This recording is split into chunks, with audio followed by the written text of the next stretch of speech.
The center of our parsha is the chet of Mei Meriva, where Am Yisrael begs for water, because Baruch Hu tells Moshe Rabbeinu, get water out of the rock, and Moshe Rabbeinu gets angry at Am Yisrael, and that is one of his big sins, according to some of the Mefarshim.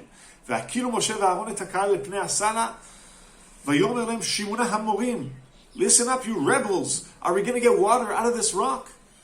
And because of this anger, Moshe Rabbeinu is punished not to bring Am Yisrael into the country. And you ask yourselves, what's so bad with getting angry with Am Yisrael? What's the big deal? When the spies sinned 2 parshas ago, and Am Yisrael sinned, because Baruch Hu was very angry at Am Yisrael. Ad ana yinatzuni amazer, till when are they gonna just blaspheme me? Akenu b'dev v'orishenu. I'll annihilate Am Yisrael chas v'shalom, says HaKadosh Baruch Hu. Same thing with Machloket Korach.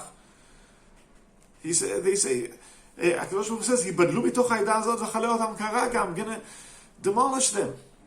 HaKadosh Baruch Hu knows that I get angry at Am Yisrael. We said that just 1 or 2 parshas ago. So what's wrong with Moshe Rabbeinu getting angry at Am Yisrael in our parsha?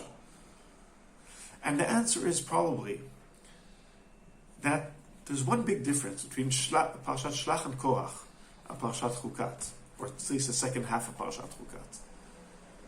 Parshat Shlach and Korach are talking about the previous generation, the generation of Yotzei Mitzrayim. When they sinned, after they saw all the miracles, and they want to go back to Egypt, definitely HaKadosh Baruch Hu is angry at them, and Moshe Rabbeinu getting angry at them, definitely. But in our parsha, we'll talk about the 40th year. It's a whole new generation. And a new generation needs a different attitude. You can't go to the new generation, try to educate the new generation with the old systems. It's a different thing. And Moshe Rabbeinu probably doesn't understand this. And since he can't use the new systems you need, he gets angry about the mitlonenim. Sachakol, what do they want?